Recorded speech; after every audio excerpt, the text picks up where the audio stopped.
Les doy la bienvenida a la segunda parte de la unidad 1. Ahora veremos la tabla periódica y las propiedades atómicas. En las primeras décadas del siglo XIX, la química clásica definió los elementos, enunció la teoría atómico-molecular y determinó las fórmulas moleculares.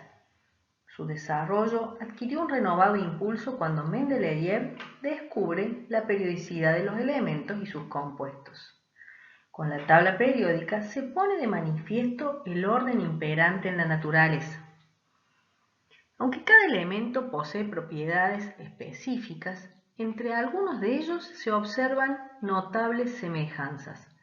A estos se los asocia constituyendo los grupos de la tabla periódica. Los grupos de la tabla periódica son ni más ni menos que las columnas de la tabla periódica. Y así tenemos el grupo de los halógenos, constituido por el flúor, el cloro, el bromo, el yodo, entre otros. El grupo de los gases raros o inertes, constituido por el helio, el neón, el argón, etc. Pero también los elementos se agrupan dentro de la tabla periódica en los períodos. Los períodos son las filas de la tabla periódica y van enumerados desde arriba hacia abajo entre el 1 y el 7. En la tabla periódica encontramos los elementos representativos, los elementos de transición y los elementos de transición interna. Los elementos pertenecientes a los dos grupos del bloque izquierdo, grupo 1 y grupo 2 de la tabla, y los 6 del bloque derecho, grupo 3, 4, 5, 6 y 7 de la tabla, son los elementos representativos. En la zona central de la tabla encontramos los elementos llamados elementos de transición.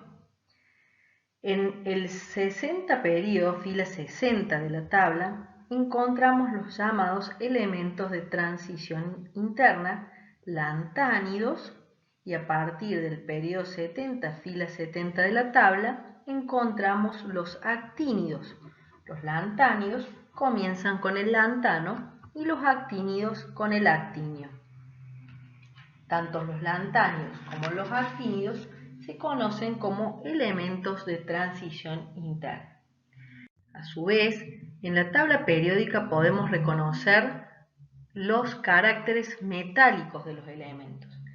Los metales son los que se encuentran en la presente tabla pintados de color rosa. Los no metales están pintados de color verde. El carácter metálico creciente va desde derecha a izquierda y desde arriba hacia abajo, es decir, que los elementos con mayor carácter metálico se encuentran en esta porción de la tabla. A su vez, las propiedades de esos metales y no metales se pueden apreciar a simple vista. Es así que los metales en condiciones normales de presión y temperatura son generalmente sólidos y de color grisáceo. Su superficie pulida tiene brillo intenso. En cambio, los no metales, en condiciones normales de presión y temperatura, pueden encontrarse en los tres estados de agregación de la materia: sólido, líquido y gaseoso. Respecto a la densidad, los metales tienen una densidad elevada. En cambio, los no metales tienen bajas densidades. Respecto al punto de fusión, los metales tienen un punto de fusión elevado. En cambio, en los no metales no se puede generalizar sobre el punto de fusión. Por ejemplo, el carbono tiene un punto de fusión mayor a 3500 grados centígrados, pero hay no metales que se encuentran en estado gaseoso. Respecto a las propiedades mecánicas, los metales son maleables y dúctiles. En cambio, los no metales tienen propiedades mecánicas muy pobres. Respecto a la conducción del calor y la electricidad, los metales son buenos conductores del calor y la electricidad, y los no metales no son buenos conductores del calor y la electricidad. Es así que en la tabla periódica también podemos separar la conducción de la electricidad, encontrando a los elementos conductores pintados de color rosa, a los elementos no conductores pintados de color verde, y sobre esta pequeña escalerita de allí, donde encontramos los semiconductores, podemos ver que tienen propiedades intermedias entre los conductores y los no conductores. A la derecha de la tabla tenemos los gases nobles, raros o inertes, en los cuales no se define la conductividad de la electricidad. Pasemos ahora a ver las propiedades atómicas. ¿Qué son las propiedades atómicas? Son aquellas propiedades que varían de una forma sistemática en la tabla periódica. Es decir, así como cada elemento ocupa una posición determinada en la tabla periódica de acuerdo a su configuración electrónica, distribución de los electrones alrededor del núcleo, existen propiedades que varían de una forma sistemática denominadas propiedades periódicas, entre las cuales podemos mencionar el radio o tamaño atómico, la energía de ionización, la afinidad electrónica y la electronegatividad. Vamos a ir viendo una por una. El radio o tamaño atómico. La distribución de la densidad electrónica de un átomo no tiene un límite definido con claridad. Sin embargo, si el átomo se considera una esfera, se puede determinar en forma experimental con técnicas tales como los rayos X la distancia que separa el electrón más externo del núcleo, electrón de valencia, del núcleo. Dicha distancia se denomina radio atómico. Sus valores son muy pequeños y se enuncian en las unidades de Armstrong. Un Armstrong es 1 por 10 a la menos 8 centímetros. Los radios atómicos aumentan de derecha a izquierda en un periodo y de arriba hacia abajo en un grupo representativo. Es decir, que encontramos los menores radios atómicos en el extremo superior derecho de la tabla y los mayores radios atómicos en el extremo inferior izquierdo de la tabla. Como consecuencia de esto, los átomos más grandes están allí ubicados y por lo tanto sus electrones están muy alejados del núcleo y el radio atómico extremadamente grande posibilita que esos electrones de valencia puedan ser perdidos. En cambio, en aquellos átomos con radio atómico pequeño, los electrones de valencia están muy cerca del núcleo, por lo cual es más difícil que se pierdan esos electrones de valencia. Otra propiedad atómica es la energía de ionización. Un átomo neutro, cuando recibe suficiente energía, puede perder uno o varios electrones y se convierte en un ion positivo o catión, lo que se conoce con el nombre de proceso de ionización. Podemos ver allí la energía de ionización I es la cantidad de energía necesaria para transformar un átomo neutro gaseoso en catión. Tenemos el ejemplo del sodio gaseoso, átomo de sodio gaseoso, que pasa a sodio catión más un electrón, para lo cual fue necesaria una energía de ionización de 495,4 kilojoules por mol. Los electrones que el átomo neutro cede son los electrones de valencia, es decir, los electrones más externos. Estos electrones están ubicados en el nivel exterior de energía, por lo tanto, son los electrones más alejados del núcleo. La energía de ionización aumenta de izquierda a derecha en un periodo y desde abajo hacia arriba cuando vemos un grupo. Es decir, que la mayor energía de ionización está ubicada en el extremo superior derecho de la tabla periódica.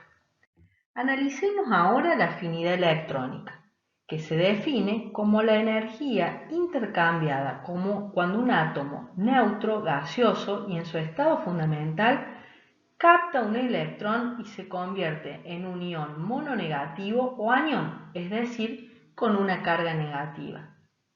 Como ejemplo, veremos la formación de un mol de iones de cloruro a partir de átomos de cloro gaseoso y a partir de esa reacción se desprenden 348,8 kilojoules por mol. La afinidad electrónica aumenta también, al igual que la energía de ionización, de izquierda a derecha en un periodo y disminuye al descender en un grupo. Es decir, que las mayores afinidades electrónicas se encuentran también en el extremo superior derecho de la tabla periódica.